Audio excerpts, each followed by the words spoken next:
नमस्ते। क्या आपके साथ भी कभी ऐसा हुआ है कि घंटों घंटों पढ़ाई की, मोटी मोटी किताबें खत्म कर दी, लेकिन जब एग्जाम का टाइम आया तो लगा कि दिमाग बिल्कुल खाली है? अगर हाँ, तो आप अकेले नहीं हैं।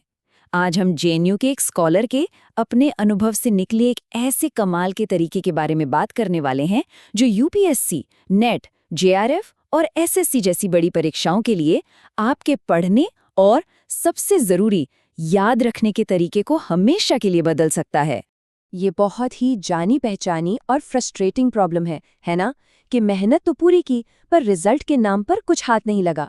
लेकिन घबराने की कोई बात नहीं है, क्योंकि आज हम जिस समाधान पर बात करने वाले हैं वो कोई सुनी सुनाई बात नहीं, बल्कि एक आजमाया हुआ तरीका है जो सच में काम करता है। तो चलिए इस पूरी स्ट्रैटेजी को स्टेप बाय स्टेप समझते हैं। सबसे पहले हम बात करेंगे कि पढ़ाई का सही मकसद क्या होना चाहिए। फिर सही किताबें कैसे चुनें, इस पर गौर करेंगे। उसके बाद आएगी हमारी सबसे मेन टेक्निक, 3 रीडिंग टेक्निक। हम ये भी जानेंगे कि मॉक टेस्ट और रिवीजन का असली रोल क्या है। और आखिर में एक बहुत ही प्यारी सी बात सीखेंगे, अपनी किताबों से दोस्ती कैसे करें। देखिए, किसी भी सफर पर निकलने से पहले ये जानना तो जरूरी है ना कि जाना कहाँ है। पढ़ाई का भी बिल्कुल यही हिसाब है। आपका क्यों, यानी आपका मकसद ही ये तय करेगा कि आप कैसे पढ़ेंगे। ये पहला और सबसे जरूरी सवाल है। एक बात बिल्कुल साफ समझनी होगी, परीक्षा के लिए पढ़ना और शौक के लिए पढ़ना ये दो बिल्कुल अलग अलग खेल हैं। इसे ऐसे समझिए कि शौक के लिए पढ़ना एक टेस्ट मैच की तरह है, आराम से हर चीज़ का मज़ा लेते हुए। लेकिन एग्जाम की तैयारी वो तो एक T20 मैच है, तेज, स्ट्रैटेजी से भरपूर और नज़र सिर्फ और सिर्फ लक्ष्य पर। ठीक है, तो अब हमारा मकसद एकदम क्लियर है, हमें T20 मैच जीतना है। तो अब अगला कदम क्या होगा? जाहिर है, सही हथियारों का चुनाव करना। मेरा मतलब है सही किताबों को चुनना, क्योंकि यही आपकी तैयारी की नींव है। और यहाँ एक बात गांठ बांध लीजिए, आपका लक्ष्य एग्जाम क्रैक करना है, सस्ती या फ्री की सामग्री इकट्ठा करना नहीं। हमेशा स्टैंडर्ड, अच्छी क्वालिटी वाली किताबों पर इन्वेस्ट करें। ऐसी किताबें जो आपके ज्ञान की नींव को सच में मजबूत बनाएं। टेलीग्राम या कहीं और से मिले रैंडम बिना वेरीफाई किए हुए नोट्स के भरोसे मत रहिए, ये बहुत रिस्की हो सकता है। चलिए अब आते हैं इस पूरे विश्लेषण के दिल पर, वो सीक्रेट सॉस जो आपके पढ़ने के तरीके को पूरी तरह से बदल देगा। ये है 3 रीडिंग टेक्निक। इसे आप ऐसे सोच सकते हैं जैसे आप किसी से पहली बार मिल रहे हैं, फिर उसे और गहराई से जान रहे हैं और आखिर में उसके पक्के दोस्त बन जाते हैं।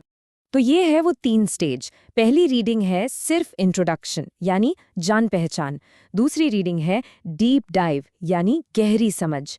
और तीसरी रीडिंग है मास्टरी, यानी उस टॉपिक पर महारत हासिल करना। चलिए अब एक एक करके इन तीनों को समझते हैं। पहली रीडिंग का एक ही मकसद है, बस टॉपिक से जान पहचान करना। दिमाग में एक कच्चा सा नक्शा बना लेना। कुछ भी रटने या याद करने की कोशिश तो बिल्कुल भी नहीं करनी है। बस हेडिंग्स देखिए, पेन या पेंसिल से सिर्फ वो फैक्ट्स मार्क कीजिए जो बहुत ज़रूरी लगें। आपकी स्पीड लगभग 15 से 20 पेज प्रति घंटा होनी चाहिए। बस एक ओवरव्यू लेना है और कुछ नहीं। अब आती है दूसरी रीडिंग। ये है असल में गहरी समझ बनाने का टाइम। फर्क ऐसा है जैसे पहली रीडिंग में आप बस दिल्ली पहुंचे थे और दूसरी रीडिंग में अब आप दिल्ली की गलियों में घूम रहे हैं। और आप देखेंगे कि आपकी पढ़ने की रफ्तार लगभग 2 गुनी हो जाएगी। क्यों? क्योंकि अब आप उस टॉपिक से अनजान नहीं है। आपका दिमाग चीजों को पहचानने लगा है और अब आप डिटेल्स को बेहतर तरीके से समझ पा रहे हैं। अच्छा, तो हमने पढ़ना तो सीख लिया, लेकिन जो पढ़ा है वो दिमाग में टिका भी है या नहीं, ये कैसे पता चलेगा? बस यहीं पर एंट्री होती है हमारे गेम चेंजर की, मॉक टेस्ट्स। और इनका रोल सिर्फ स्कोर बताना नहीं है। पर मॉक टेस्ट देने का भी एक सही समय होता है। ये एक बहुत बड़ी गलती है जो ज्यादातर लोग करते हैं।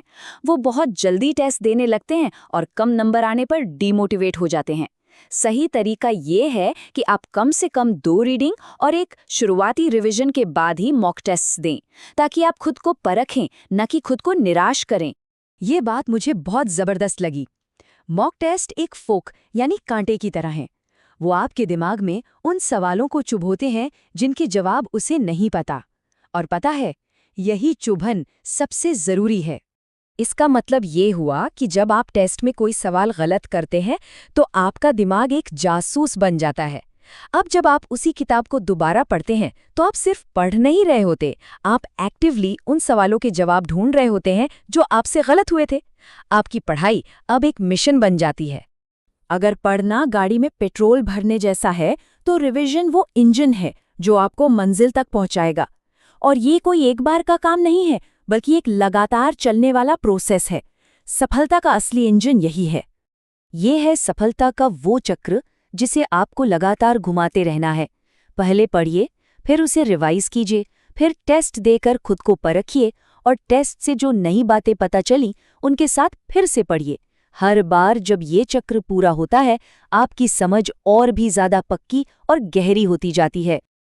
और रिवीजन को कभी भी बोरिंग मत बनने दीजिए। जरा सोचिए, क्या आप पूरा दिन सिर्फ रोटी खा सकते हैं? नहीं ना। शरीर को एक संतुलित आहार चाहिए, बिल्कुल वैसे ही दिमाग को भी चाहिए। एक ही सब्जेक्ट को पूरे दिन पढ़ने से दिमाग थक जाता है। बेहतर है कि हर दिन कई विषयों को थोड़ा थोड़ा पढ़ें। इससे दिमाग फ्रेश और एक्टिव बना रहता है।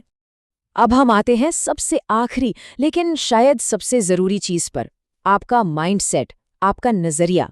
याद रखिए, दुनिया की कोई भी तकनीक तब तक काम नहीं करेगी जब तक आपका एटीट्यूड सही न हो। कितनी गहरी और सच्ची बात है ना? अगर आप किताबों को एक बोझ समझेंगे तो आप उनसे दूर भागेंगे, बहाने बनाएंगे। लेकिन सोचिए, अगर आप उन्हें अपना दोस्त बना लें तो फिर आप उनके साथ टाइम बिताना चाहेंगे। तब सीखना मजबूरी नहीं, बल्कि एक मजेदार अनुभव बन जाएगा। इसका एक बहुत अच्छा तरीका है सब्जेक्ट से इमोशनली जुड़ना। जैसे मान लीजिए आपको भगत सिंह में बहुत इंटरेस्ट है, तो 1920 के दशक का इतिहास आपके लिए सिर्फ तारीखों और घटनाओं की लिस्ट नहीं रह जाएगा, वो एक जिंदा रोमांचक कहानी बन जाएगा। और जो चीज़ कहानी बन जाती है वो दिमाग में छप जाती है। तो आज के बाद खुद से ये सवाल जरूर पूछे कि आप सिर्फ एक रीडर बनकर रहना चाहते हैं जो बस पन्ने पलट रहा है, या आप अपने सब्जेक्ट के मास्टर बनना चाहते हैं जो हर कॉन्सेप्ट पर महारत हासिल करने की तैयारी कर रहा है। फैसला आपका है। इस एक्टिव और स्ट्रैटेजिक तरीके को अपनाइए और अपनी तैयारी को एक नई उड़ान दीजिए।